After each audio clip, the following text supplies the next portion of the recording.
The sun dipped low in the sky, casting long shadows that crept into the modest home on Maple Street. Inside, the air was thick with the smell of boiled cabbage and the sound of voices raised in anger. Henry Blake, a young man of 20, stood at the center of the storm, his heart racing with a mixture of defiance and despair. "Dreams are for fools, Henry!" his father's voice boomed, drowning out the whir of the old fan in the corner. "You think you can just waltz out into the world and become someone? You're a disgrace to this family." Henry's hands trembled at his sides, the weight of his father's words pressing down on him like a leaden shroud.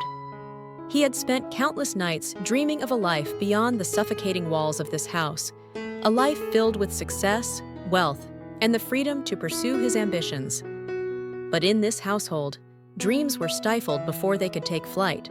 "Why can't you understand? I want more than this," he shouted, his voice cracking. "I want to make something of myself. I refuse to live like this forever."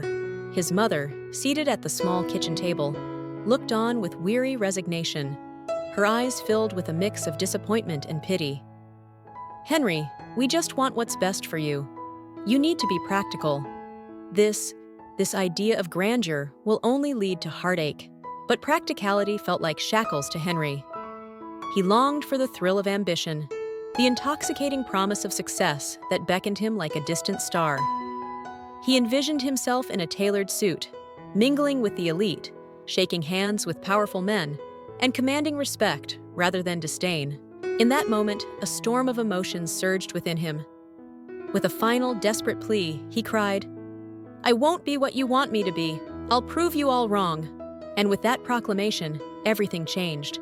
The argument escalated, voices rising like the tide, until his father, in a fit of rage, shouted, "If you want to leave, then leave. You're no son of mine." The door slammed behind him with a finality that echoed in his ears. The chill of the autumn evening wrapped around him like a cloak as he stepped into the night, the darkness swallowing him whole. Alone, he felt both liberated and lost. But the embers of determination burned brightly in his heart. Henry wandered the streets, the city lights flickering like distant stars, mocking him with their brilliance. He had nothing, no money, no home, and no family willing to support him.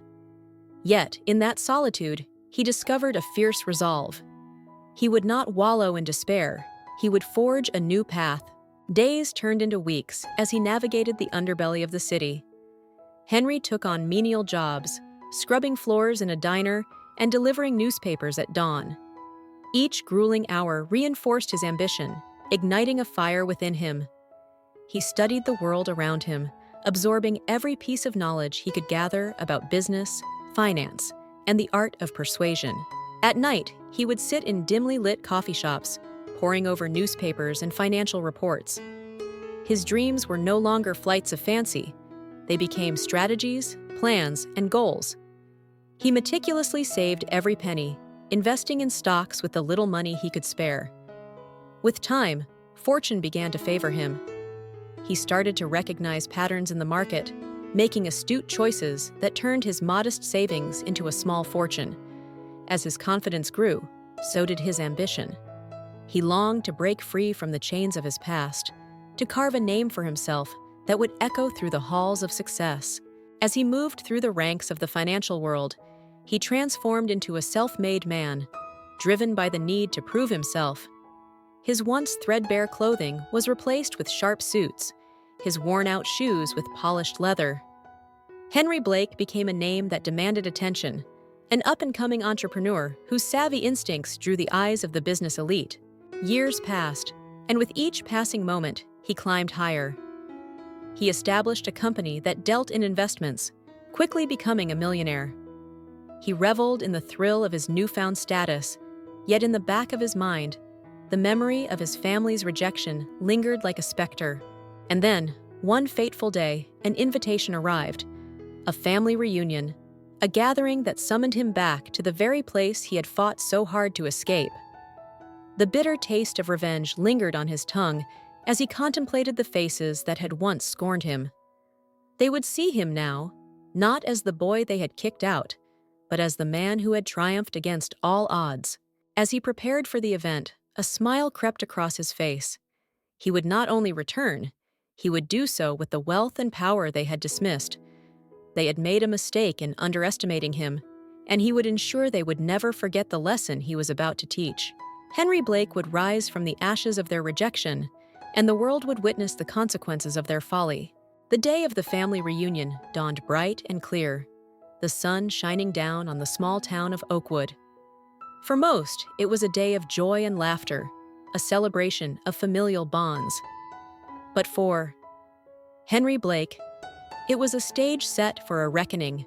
Dressed in an impeccable tailored suit that spoke of wealth and success, he felt a rush of adrenaline as he approached the familiar house that had once been his prison.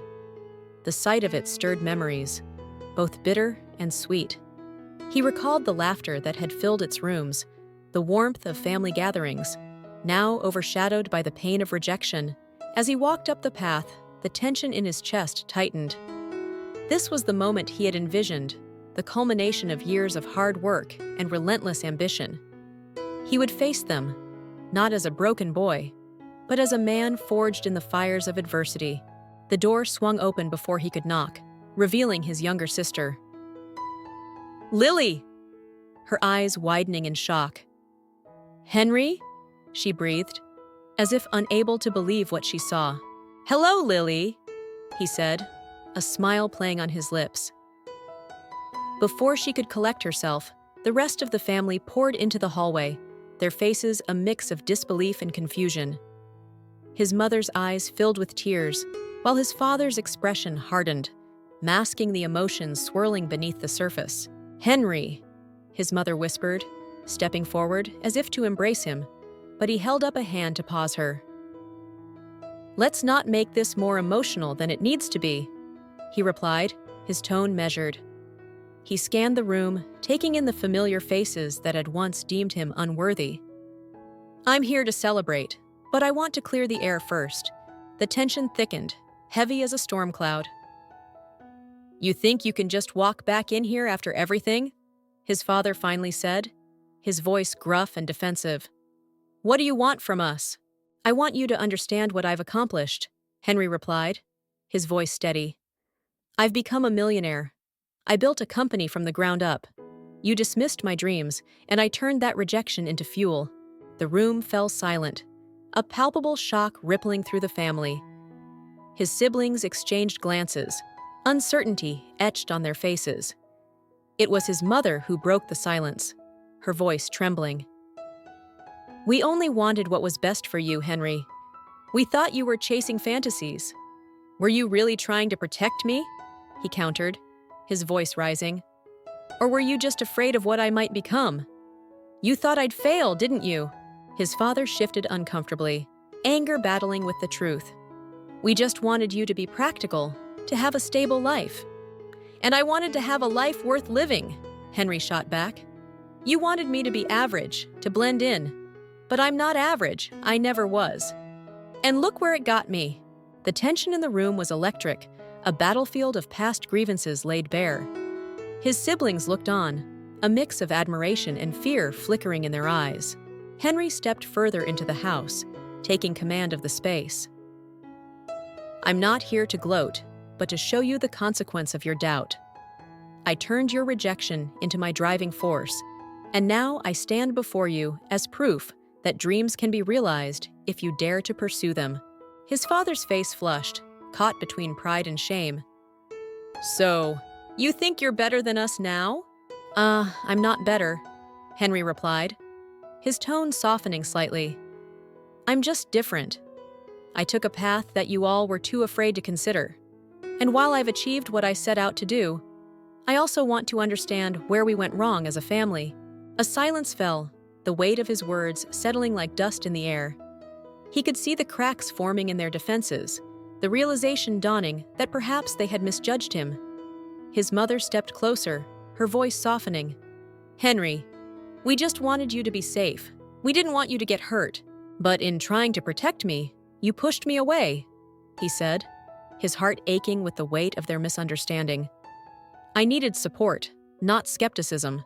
As the evening wore on, the initial hostility began to fade, replaced by a tentative willingness to reconnect. They shared stories, laughter, and memories, all while Henry quietly observed, understanding that their love had always been complicated by fear. When it came time for him to leave, the mood had shifted.